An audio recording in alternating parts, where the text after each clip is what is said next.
प्रणम्य परमात्मानं सिद्धं त्रैलोक्यवन्दितम्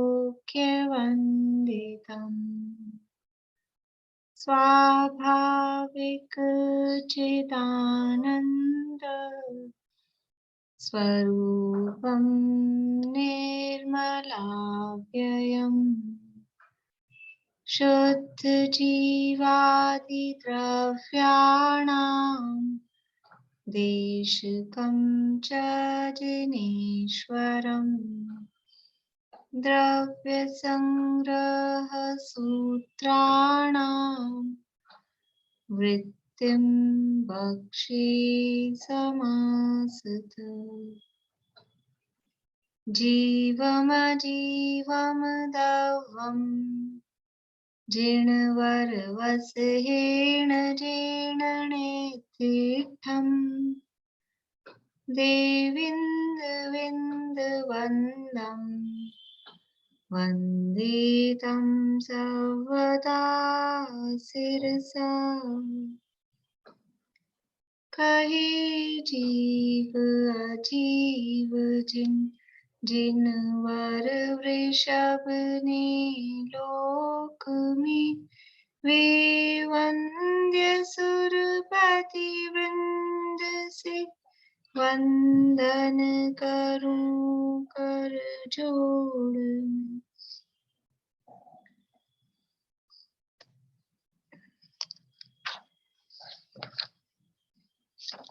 लास्ट की 2 गाथाएं सभी बोलेंगे।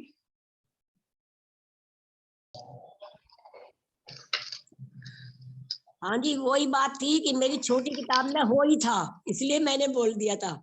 बाकी मुझे 2 क्वेश्चन थे, वो कर लूं? हाँ करिए। एक तो दीदी ये है कि मैंने अभ्यास किया ना, तो उसमें मुझे पता चला मानसोत्तर पर्वत पर जब मनुष्य रहते हैं उनकी जघन्य आयु अंतर्मुहूर्त लिखी है, तो वैसे तो भोग भूमि वाले माने जाएंगे, क्योंकि मानसोत्तर पर्वत पे भोग भूमि वाले क्यों माने जाएंगे? मानसोत्तर पर्वत 2.5 द्वीप के अंदर आता है। मानसोत्तर पर्वत के अंदर तो आता है, लेकिन उनकी जो जघन्य समझो उत्कृष्ट आयु जो है 1 पल्ले की कही है, 1 पल्ले तो भोग भूमि में होती है। 1 पल्ले की कहाँ लिखी है? ये इसी में लिखी है, बल्कि मैंने शायद इसी में पढ़ी है। आप पेज नंबर बताइए। हाँ, पेज नंबर तो मैंने शायद लिखा होगा, आप ढूंढ लीजिए थोड़ी देर में, फिर बता दीजिएगा। अच्छा, दूसरा क्वेश्चन एक और था जी कि भरत क्षेत्र में जैसे 6 खंड करने के लिए भरत क्षेत्र के एक विजात पर्वत और 2 नदियां होती है, गंगा सिंधु है, तो ऐसे विजय क्षेत्र के 6 खंड होने के लिए एक विजात और दूसरी क्या सीता तो नदी होती है वहां पर? नहीं, गंगा सिंधु और रक्ता रक्तोदा। कहीं गंगा सिंधु है उत्तर वाले क्षेत्रों में, और दक्षिण वाले क्षेत्रों में रक्ता रक्तोदा है। विजय क्षेत्र में, विजय क्षेत्र में बताया था, ये पढ़ाते समय बताया था। विजय क्षेत्र के जो भाग हो रहे हैं बताया था, आप लोगों को ध्यान नहीं है। विदेह क्षेत्र के जो 32 भाग हो रहे हैं, उसमें 32 भागों में जो सीता नदी के उत्तर वाला भाग है और सीतोदा के उत्तर वाला भाग है, वहां के क्षेत्रों में गंगा और सिंधु नदियां हैं, और सीता नदी के दक्षिण वाला और सीतोदा के दक्षिण वाले भाग में रक्ता और रक्तोदा है। यानी कि उल्टा है, अपने इधर दक्षिण साइड में सीता सितोदा है, भरत क्षेत्र दक्षिण में है, वहां सीता सितोदा है, तो वहां उत्तर में सीता सितोदा नहीं, गंगा सिंधु है, तो वहां उत्तर में गंगा सिंधु है। और उधर उत्तर में रक्ता रक्तोदा है एरावत में। हाँ जी, तो विजय क्षेत्र में दक्षिण में रक्ता रक्तोदा है। ऐसा पढ़ाते समय बताया था, लिखा होगा कहीं आप लोगों के पास। वो तो होगा ही, पर बाकी उन्हीं नदियों के हिसाब से होता है यहाँ पर भी 6 खंड। हाँ, अच्छा। और एक और था दीदी, मुझे इंद्रगोप का मीनिंग नहीं पता, जो कहा ना उसमें कि भरत क्षेत्र के वो भरत चक्रवर्ती के 923 पुत्र इंद्रगोप होकर निर्जला से कीड़े का नाम है, गिजाई जैसा कीड़ा होता है ना, उस कीड़े का नाम है इंद्रगोप। ठीक है जी, ठीक है।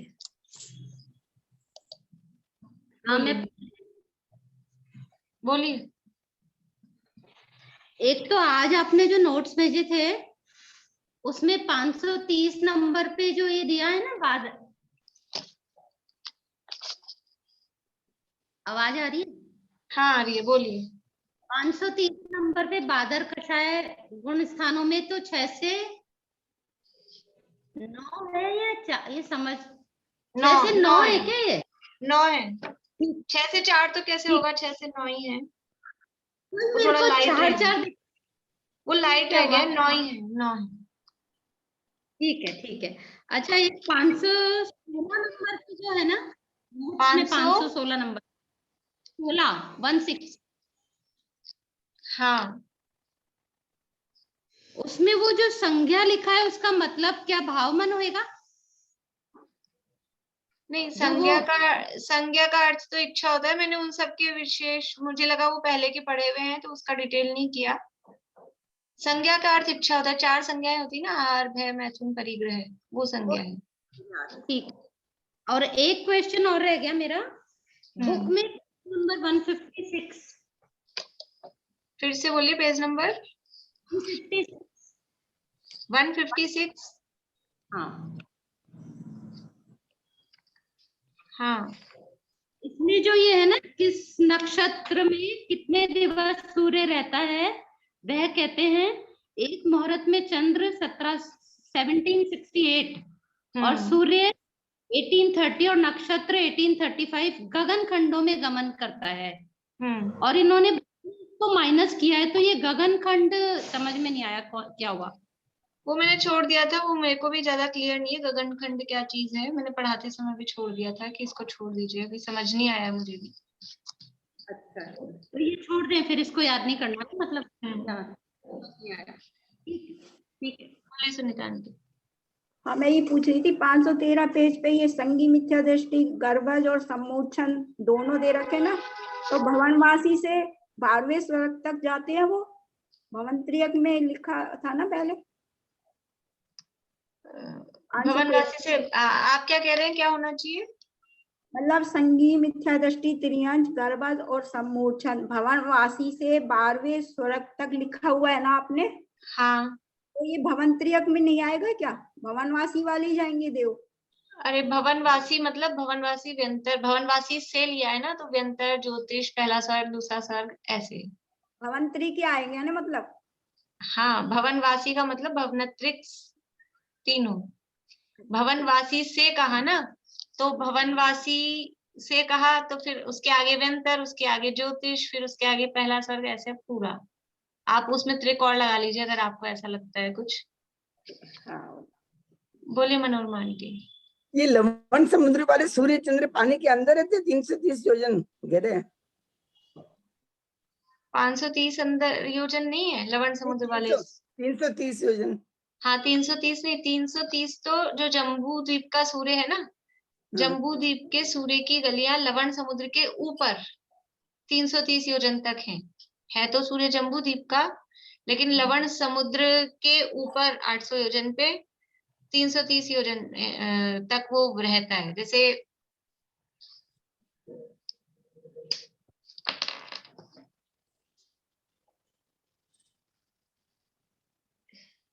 ये लवण समुद्र है, ये जम्बू द्वीप है, तो इस जम्बू द्वीप का सूर्य जम्बू द्वीप में तो इतना चलेगा बस यहाँ से यहाँ तक, और इतना लवण समुद्र में चक्कर लगाएगा। लवण समुद्र के ऊपर, लवण समुद्र के पानी में नहीं, लवण समुद्र के ऊपर 800 योजन पे, पानी में नहीं है।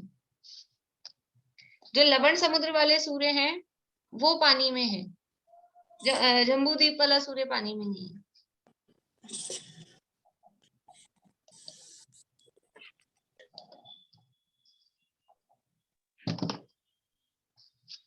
मेरा तो एक है कि जो ये जो 7 राजू जो है ऊपर स्वर्ग, तो उसके बाद में जो है सिद्ध शिला और जो सिद्ध भूमि की, उससे 7 राजू के अंतर्गत 7 राजू के अंदर ही है। और एक मैं बोल रही थी जो 9 ग्रह की जो देवों की जो आयु है वो 23 सागर से शुरू होगी कि 22 सागर एक समय से? 22 सागर एक समय से। तो 23 सागर उत्कृष्ट, 23 सागर पहले ग्रह में उत्कृष्ट आयु हो जाएगी। और एक ना ये जो छेदोपस्थापना का पूछना था, वैसे आपके नोट्स में भी मैं देखी थी, ये छेदोपस्थापना कथन करते हैं जब एक साथ, ये 167 पेज पे है, लास्ट पैराग्राफ। हाँ, जब एक साथ समस्त विकल्पों के त्याग रूप परम सामायिक में स्थित होने में ये जीव असक्त होता है, तब समस्त हिंसा, असत्य, चोरी, अभ्रम और परिग्रह से विरति व्रत है। ये लाइन मेरे को थोड़ा समझ में नहीं आया। यानी जैसे एक तो ऐसा कहते हैं अपन, किसी को ऐसा कहें कि आत्मा का ध्यान करो, आत्मा का ध्यान करो, या आत्मा को जानो, या आत्मा, तो अब आत्मा आत्मा शब्द से ख्याल में नहीं आता है, तो फिर उसको कैसे बताते हैं कि जानने देखने वाला है, ज्ञान दर्शन वाला है, ये जो चल रहा है, फिर रहा है, सुख दुख का अनुभव कर रहा है, ऐसा अलग अलग तरीकों से उसको बताते हैं कि ये है। तो किसी को कहते हैं पाप मत करो, तो पाप अकेला शब्द से समझ में नहीं आता है, एक शब्द है वास्तव में पाप, पाप मत करो। तो पाप शब्द से समझ में नहीं आता है, तो उसको समझाने के लिए 5 उसके टाइप्स बताए। ऐसे किसी को मारो मत, ऐसे झूठ मत बोलो, ऐसे किसी की चोरी मत करो, कुशील अब्रह्म का भाव मत करो, ये परिग्रह मत जोड़ो, ऐसे अलग करके बताए। तो ऐसे ही यहाँ पर 5 पापों से विरक्त होना, यानी सामान्य रूप से किसी को कहा कि व्रत धारण करो या आत्मा में स्थिरता रूप सामायिक करो, तो समझ में नहीं आता है, और आत्मा में स्थिर नहीं रह पाते हैं, तो अब क्या करें? तो उसके लिए कभी अहिंसा रूप, कभी सत्य रूप, कभी अपरिग्रह रूप, कभी अचौर्य रूप, ऐसे अलग अलग टाइप से वो व्रतों में प्रवर्तन करता है। तो वो विकल्प रूप होते हैं, इसलिए उसको कहा वो भेद है। तो समस्त हिंसा, असत्य, चोरी, अभ्रम और परिग्रह, इनसे विरति वो व्रत है। जब परम सामायिक में स्थित एक अखंड चीज से अभेद कोई बात है, अभेदता से जब समझ में नहीं आता है, अभेदता में जब लीन नहीं रहा जाता है, तो उसको भेद करके समझाते हैं, और वो भेदों में प्रवर्तन करता है। अभेद एक अखंड, जैसे अपना भी मन एक ऐसा कह दिया स्वाध्याय करो, और एक पुस्तक पकड़ा दी कि इसको पढ़ो, उसमें मन नहीं लगता है। हम दिन भर स्वाध्याय कर सकते हैं, लेकिन हम एक ही पुस्तक का स्वाध्याय दिन भर नहीं कर सकते। फिर क्या होता है, हम चेंज करते हैं, अनुयोग बदलते हैं। इसीलिए 4 अनुयोग हैं, कभी प्रथमानुयोग पढ़ो, कभी चरणानुयोग पढ़ो, कभी कर्णानुयोग पढ़ो, तो उपयोग लगता है। स्कूल में भी सब्जेक्ट अलग अलग होते हैं, बड़ी क्लासेस में जाके एक ही साइंस उसके 3 कर देते हैं, फिजिक्स, केमिस्ट्री, बायोलॉजी। एक ही वो सोशल स्टडीज है, उसके 3 कर देते हैं, हिस्ट्री, सिविक्स, ज्योग्राफी, क्योंकि वो एक में उपयोग स्थिर नहीं रह पाता है, नहीं लग पाता है, तो उसको भेद करके समझाते हैं। और दूसरा प्रयोजन डिटेल में जानने का भी होता है, वो भी प्रयोजन होता है, लेकिन यहाँ एक अभेद आत्मा में सामायिक स्वरूप से स्थित नहीं हुआ जा रहा है, तो उसको ऐसे ही हिंसा का, झूठ का, चोरी का, परिग्रह का ये त्याग करो, ऐसा व्रतों के रूप में उसमें लगाते हैं। तो वो आत्मा में स्थिर नहीं रह पाया, सामायिक में ये छेद हुआ, और उसको वापस से आत्मा में स्थित करने के लिए ये भेदों के द्वारा आत्मा में स्थित करने के लिए उसको समझाते हैं, लगाते हैं, या वो स्वयं लग रहा है जी, तो उसको कहते हैं छेदोपस्थापन। इसीलिए यहाँ जीव अशक्त होता है, मतलब इस तरह करके बोला गया उसको समझाने के लिए। वो अभी इतना यानी क्या कहना चाहिए, मैच्योरिटी इतनी नहीं आ पाई है, इतना नहीं हो पाया है कि वो उसमें लीन रह पा सके, इतना पुरुषार्थ नहीं है। तो उस हीन पुरुषार्थ है, तो वो अलग अलग टाइप से उसमें किसी भी तरह से लग जाए, ऐसा करके उसमें लगता है। बोलिए आंटी। मैं बोलूं जी? हाँ जी। वैसे तो दीदी मेरे को आपके कहने से ही समझ में आ गया, पर फिर भी आप दोबारा रिपीट कर लो। सामान्य कथन था वहां पर, मतलब भोग भूमि कर्म भूमि दोनों को इकट्ठा लेके एक वाक्य लिखा है, वो दिमाग में नहीं आया था। वैसे 152 पे है, फिर भी आप निकालो तो। देख लेते हैं ना, एक बार देख लेते। मानुषोत्तर पर्वत के भीतरी भाग में ही मनुष्य रहते हैं, बाहर के भाग में नहीं। उन मनुष्यों का जघन्य आयुष अंतर्मूर्त का, उत्कृष्ट आयु 3 पल्ले का, और मध्य में मध्यम भेद अनेक हैं। मैंने ऊपर की लाइन से मिला दिया, बात सामान्य कथन कहा है इन्होंने। हाँ, ये तो सामान्य कथन है, मनुष्यों का भोग भूमि कर्म भूमि का कॉमन है, कॉमन है। आपके कहने से दोबारा पढ़ा तो समझ में आ गया। ठीक है, अच्छा है, शंका निकल जाए। वैसे वहां पर मानुष तो नहीं रहते ना? मानुषोत्तर पर्वत तक मनुष्य पाए जाते हैं, मानुषोत्तर पर्वत के ऊपर तक ऊपर रहते हैं। अच्छा अच्छा। रहते हैं कि नहीं रहते हैं ऐसा तो नहीं है। रहने में तो इतनी ऊंचाई पे मनुष्य रहते नहीं, रहने में तो यंत्रों के ही निवास हैं, लेकिन वहां पे मनुष्य जा सकते हैं। कोई विद्याधर वगैरह वो जा सकते हैं, चारण रिद्धिधारी मुनिराज हो वो जा सकते हैं, तो मनुष्य पाए जा सकते हैं। लेकिन मानुषोत्तर पर्वत के बाहर उससे आगे तो कोई रिद्धिधारी हो, कोई विद्याधर हो, कोई तीर्थंकर हो, कोई चक्रवर्ती हो, कोई भी नहीं जा सकता है। हाँ, तो मनुष्य की 29 अंग प्रमाण में मनुष्य रहने वाली बात तो नहीं है ना वहां पर, उनको जोड़ने वाली बात तो नहीं है। मानुषोत्तर पर्वत के मनुष्य भी हैं, ऐसा तो नहीं है ना। मानुषोत्तर पर्वत के मनुष्य किसको जोड़ना है? मतलब 29 अंग प्रमाण जब मनुष्य बनाते हैं हम, तो उसमें वहां पर मनुष्य वाली गिनती में तो नहीं आएंगे ना, मनुष्य रहते तो नहीं ना वहाँ। नहीं रहते नहीं है, जा सकते हैं, रहते नहीं, वहां कोई उनके घर नहीं बने हुए। ठीक है, ठीक। उन्होंने उत्कृष्ट आयु एक पल्ली बोली क्या? मेरे को गलत सुना? पहले एक पल्ले बोला था। हाँ, वही उसी लिए मैं कंफ्यूज हो रही। ठीक, और किसी का कुछ?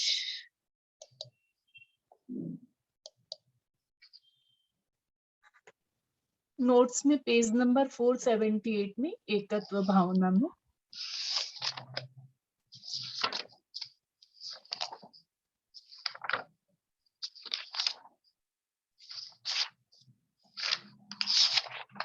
हाँ, एक शब्द आया परम उपेक्षा संयम जिसका लक्षण। परम उपेक्षा संयम, ये क्या पढ़ाते समय मैंने बताया था, इसमें तो नहीं दिया होगा अलग से ज्यादा। परम उपेक्षा संयम मतलब संयम, उपेक्षा शब्द है ना वो वीतरागता के अर्थ में। परम उपेक्षा, उपेक्षा का अर्थ जैसा अपन द्वेष रूप नेग्लिजेंसी को समझते हैं, उपेक्षा जो अपन अर्थ में यूज में लेते हैं ना, ये इनकी, हम आपकी उपेक्षा कर रहे हैं, आप हाथ खड़ा कर रहे रखो और मैं आपको देखूं ही नहीं, उपेक्षा। तो क्या समझेंगे, इन्होंने मेरी उपेक्षा कर दी, तो वो तो द्वेष रूप उपेक्षा है। यहाँ परम उपेक्षा संयम यानी कि वो जो संयम है वो परम वीतराग स्वरूप है। उपेक्षा का अर्थ है कि वहां किसी से कोई अपेक्षा नहीं है, किसी से राग नहीं है, किसी से द्वेष नहीं है। ऐसा परम उपेक्षा संयम जिसका लक्षण है कि हमें पर की अपेक्षा ही नहीं है, इसलिए पर से उपेक्षित है, पर हमारे लिए उपेक्षित है। जिसकी हमें अपेक्षा नहीं है उससे अपने को क्या, ना राग है ना द्वेष है। अपेक्षा मतलब ना अपने को उसकी चाह है, ना अपने को उससे कोई काम है, ना उससे अपने को कोई काम है, किसी भी तरह की कोई जिससे चाह नहीं है, वो उपेक्षा करे। एकत्व भावना ना, इसलिए कि पर की कोई अपेक्षा ही नहीं है। हाँ, हाँ, इसका भाव ये आ गया। वर्षा भाभी, आपने नोट्स भेजे, मेरे पास तो है, आए नहीं फोन पर मेरे। हाँ, पता नहीं, अभी तो आपके फोन की फॉल्ट है। समझ नहीं आया, मतलब टेलीग्राम में भेजे, टेलीग्राम ग्रुप पे, टेलीग्राम पे भेजे। अच्छा ठीक है। हाँ।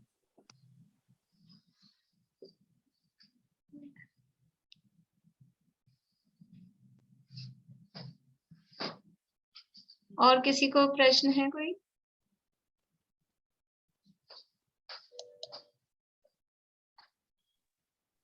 बुक में 154 पेज पे व्यवहार काल निश्चय काल का जो बताया है ना, थोड़ा क्लियर कर दीजिए।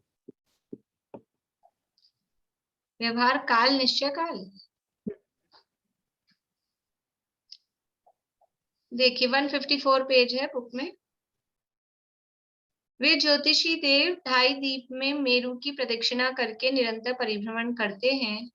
वहां घड़ी, प्रहर, दिवस आदि रूप स्थूल व्यवहार काल, समय, निमिष आदि सूक्ष्म व्यवहार काल की भांति, यद्यपि समय, घड़ी आदि विवक्षित भेदों से रहित अनादि अनंत कालाणु द्रव्य में निश्चय काल रूप उपादान से उत्पन्न होता है, तो भी निमित्त भूत कुम्हार द्वारा उपादान रूपी मिट्टी के पिंड में से बने हुए घड़े की भांति चंद्र, सूर्य आदि ज्योतिष देवों के विमानों के गमन आगमन से यह व्यवहार काल प्रकट होता है। यानी ये तो अपन ने तत्वार सूत्र में भी देखा है कि मेरु प्रदक्षिणा, नित्यगत्यो, नृलोके और तत्कृत काल विभाग है, बहिरवस्थिता, ये 3 सूत्र चौथे अध्याय में दिए हुए हैं कि जितने ये ज्योतिष देव हैं, सूर्य, चंद्रमा, ग्रह, नक्षत्र और तारे, ये मनुष्य लोक में यानी 2.5 द्वीप में निरंतर मेरु की प्रदक्षिणा देते हैं, निरंतर घूमते रहते हैं। प्रदक्षिणा देते हैं मतलब निरंतर घूमते रहते हैं। और तत्कृतः काल विभाग है, उनके द्वारा से काल का विभाजन, काल का विभाग होता है। मतलब अपन जो ये दिन बदल गया, कि सुबह हो गई, कि रात हो गई, कि ये वर्ष बदल रहा है, कि ऋतु बदल रही है, ये जो भी चीज अपन ये फील कर पाते हैं, ये जो विभाजन कर पाते हैं, ये सब ये सूर्य चंद्रमा, ये जो ज्योतिष देव हैं, इनके गमन के आधार पे, इनकी गति के आधार पे। जैसे संक्रांति हुई, मकर संक्रांति हुई, तो वो मकर राशि, वो सूर्य का ही गमन है यद्यपि, लेकिन पहले दूसरी राशि में था, फिर दूसरी राशि में आया। कल आप लोगों ने देखा था, किसी ने विक्रांत जी का, किसी ने भी नहीं देखा? मनोरमा आंटी ने देखा। उन्होंने ये बताया था उस दिन सकरात के दिन या उसके आसपास, जब भी संडे था ना, तब भी उन्होंने बताया था वो मकर संक्रांति वाला। और कल भी उसमें था। अब जो उनके चल रहे हैं ना, आप लोग ज्योतिष लोक के ऊपर उनके चलेंगे, अब हर संडे को होगा, तो वो तो यूट्यूब पे भी रहता है, जो मैं लिंक भेजती हूँ। उस दिन उस समय नहीं सुन पाए तो बाद में भी आगे पीछे आप सुन सकते हैं। और अगर आपको कुछ प्रश्न वगैरह करने हो तो जूम पे ज्वाइन करना पड़ेगा डायरेक्ट, तो आप उनसे कुछ, वो उससे 3D डायग्राम से बताते हैं, तो उसमें अब आगे आएंगी और भी चीजें, गगनखंड वगैरह भी शायद उसमें आ जाना चाहिए उनके में। तो राशियां बदलती है, 12 राशियां होती है, जो पेपर में राशिफल आता रहता है ना, 12 राशियों का, वही राशियां हैं, वो सब ज्योतिष देवों के आधार पे। तो ये हम कैसे मतलब ये राशि बदल गई है, कि अब ये महीना बदल गया है, अब मकर संक्रांति हो गई है, अब गर्मी आ रही है, सर्दी आ रही है, ये सब ये व्यवहार काल है। ये जो दिन कह रहे हैं, एक घड़ी बीती, एक दिन बीता, एक प्रहर बीता, एक हफ्ता बीता, ये जो शब्द अपन कह पा रहे हैं, ये क्या है? ये व्यवहार काल है। निश्चय से तो काल बस कालानुद्रव्य है, अथवा उसकी इकाई लो तो एक समय है। तो समय, हर समय ही समय समय है, तो अपन भेद कैसे करेंगे कि हर, जैसे जीवों के लिए कहते हैं ना, सभी शुद्ध आत्म है, सभी आत्मा है, तो सबका नाम ही आत्मा आत्मा आत्मा कहें, तो भेद कैसे करेंगे? तो ऐसे ही हर समय को बस समय समय समय ऐसे कहें, तो भेद कैसे हो पाएगा? तो वो भेद करने के लिए कुछ समयों का इकट्ठा करके और उसके आधार पे ये विभाजन बताया गया है, उसे व्यवहार काल कहते हैं। तो वहां घड़ी, प्रहर, दिवस आदि रूप, ये तो है स्थूल व्यवहार काल। जो अपन कह रहे हैं घड़ी होती है 24 मिनट, 24 मिनट को इकट्ठा करके बोला एक घड़ी। एक घंटा हमने बोला, उसमें क्या आया? एक घंटे में 60 मिनट, और फिर उसमें एक एक मिनट में 60 सेकंड, फिर नैनो सेकंड, फिर पिको सेकंड, ये इतना सारा इकट्ठा करके हमने एक घंटा बोला एक, लेकिन है कितना सारा उसमें? तो ये तो है स्थूल व्यवहार काल। घंटा बोलो, घड़ी बोलो, प्रहर बोलो, दिन, महीना, साल, ये तो बहुत मोटे हैं, स्थूल व्यवहार काल है। और समय, निमिष आदि सूक्ष्म व्यवहार काल है। समय है, समय भी यद्यपि मूल में निश्चय काल द्रव्य तो है नहीं, उसकी अवस्था है, उसकी पर्याय है, तो वो लेकिन सूक्ष्म है। निमिष मतलब एक क्षण, जिसे अपन बोलते हैं, पलक झपकने में जो टाइम लगा, वो निमिष कहलाता है। वो भी सूक्ष्म है, एकदम से पकड़ में नहीं आता है, अपने को पकड़ में नहीं आते, अपनी पलकें झपक रही है कि नहीं झपक रही है। अब कहो उसके बाद में फिर ध्यान पड़ता है कि झपकी क्या, नहीं तो कितनी बार झपक गई अभी तक, 15-20 मिनट में, आधे घंटे में, कि पता नहीं। तो ये सूक्ष्म व्यवहार काल है। घड़ी, प्रहर, दिवस आदि रूप स्थूल व्यवहार काल, और समय, निमिष आदि सूक्ष्म व्यवहार काल की भांति।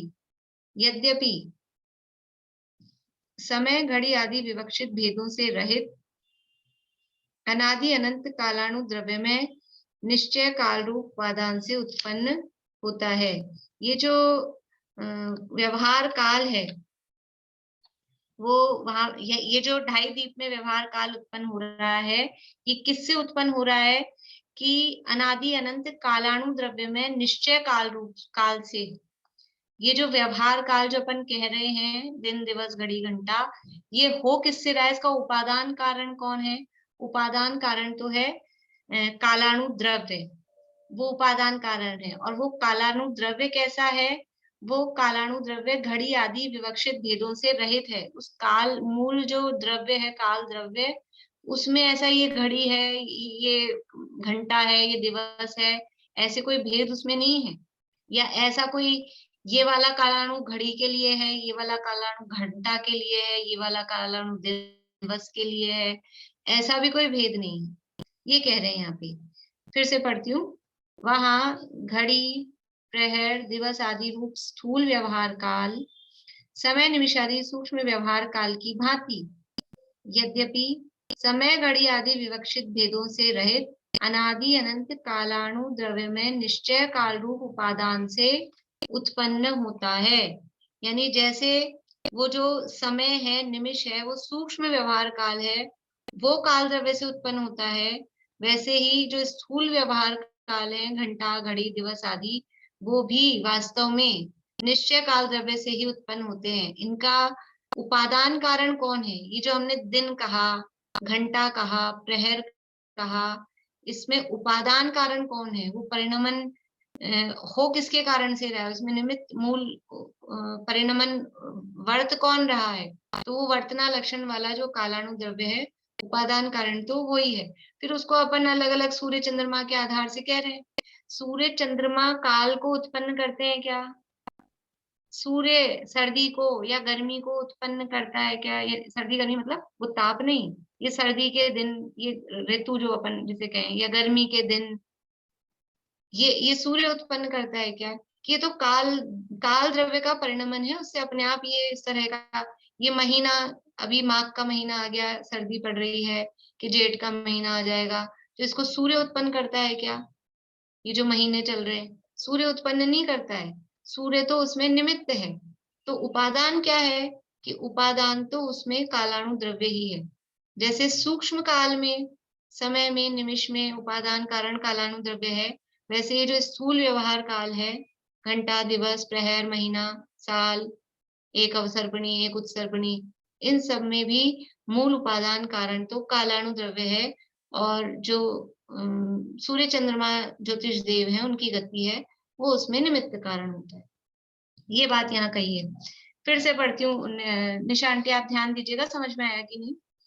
वहां घड़ी प्रहर दिवस आदि रूप स्थूल व्यवहार काल समय निमिष आदि सूक्ष्म व्यवहार काल की भांति, यद्यपि समय घड़ी आदि विवक्षित भेदों से रहित अनादि अनंत कालाणु द्रव्य में निश्चय काल रूप उपादान से उत्पन्न होता है। यानी वो अनादि अनंत कालाणु द्रव्य में निश्चय काल से उत्पन्न होता है। ठीक है, यहां तक का समझ में आया?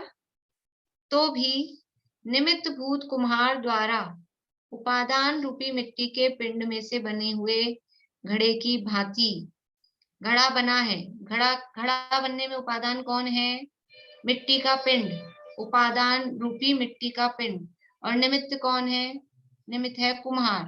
तो निमित्त भूत कुम्हार द्वारा उपादान रूपी मिट्टी के पिंड में से बने हुए घड़ी की भांति चंद्र सूर्य आदि ज्योतिष देवों के विमानों के गमन आगमन से यह व्यवहार काल प्रकट होता है। जैसे घड़ा बनता तो मिट्टी के पिंड से ही है, लेकिन कुम्हार के द्वारा वो प्रकट होता है, बनाया जाता है। दुनिया में अगर कुम्हार नहीं हो तो मिट्टी का पिंड पड़ा पड़ा अपने आप, कुम्हार मतलब कोई भी बनाने वाला व्यक्ति, उसी को कुम्हार कहेंगे। वो नहीं हो तो घड़ा अपने, वो मिट्टी का पिंड अपने आप पड़ा पड़ा तो घड़ा बन नहीं जाता है। तो ऐसे ही ये सूर्य चंद्रमा आदि ज्योतिष देवों की जो गमन आगमन जो भी गति है, ये इसमें व्यवहार काल में निमित्त होती है, उसके माध्यम से प्रकट होता है तथा ज्ञात होता है। व्यवहार काल प्रकट होता है तथा ज्ञात होता है, मतलब जाना जाता है। इस कारण उपचार से वह ज्योतिषी देवों से कृत है ऐसा कहा जाता है। इसलिए वो काल ज्योतिष देवों ने किया, सूर्य ने, चंद्रमा ने कृष्ण पक्ष और शुक्ल पक्ष, ये पक्ष बनाए। ये पक्ष 15 दिन फॉरनाइट, ये किसने बनाई, किसने की? तो उपचार से कहा जाता है चांद ने कराया था, चांद से हुआ। लेकिन वास्तव में उपादान तो उसमें काल द्रव्य ही है। और ये ज्योतिष देवों का गमन परिभ्रमण तो उसमें निमित्त है। निश्चय काल तो कुम्हार के चाक के भ्रमण में नीचे की कीली बहिरंग सहकारी कारण होती है, उसी प्रकार विमानों के गमन रूप परिणाम का बहिरंग सहकारी कारण होता है। निश्चय काल कैसा होता है कि कुम्हार के चाक के भ्रमण में वो जो नीचे की कीली है वो बहिरंग सहकारी कारण होती है।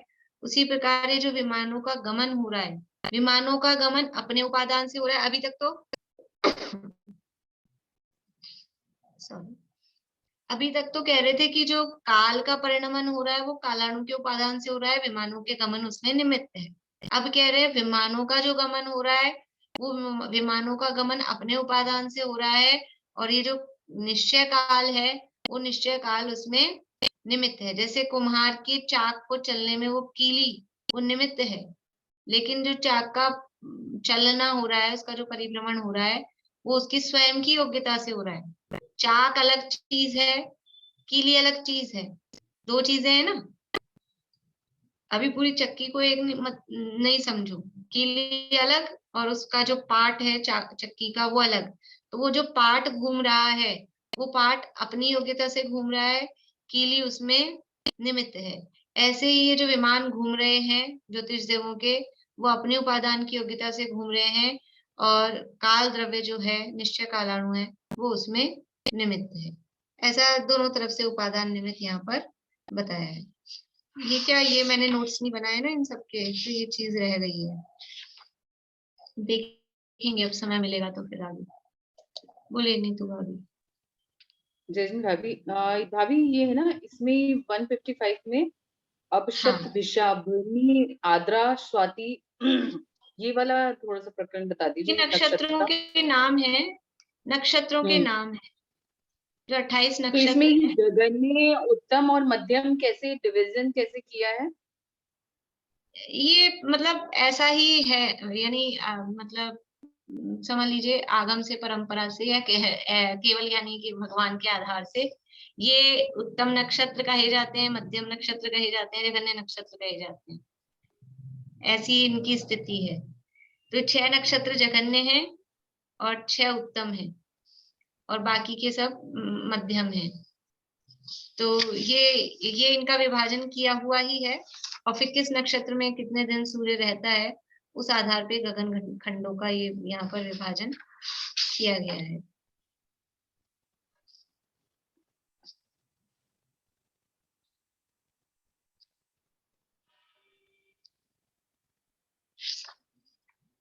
और किसी को?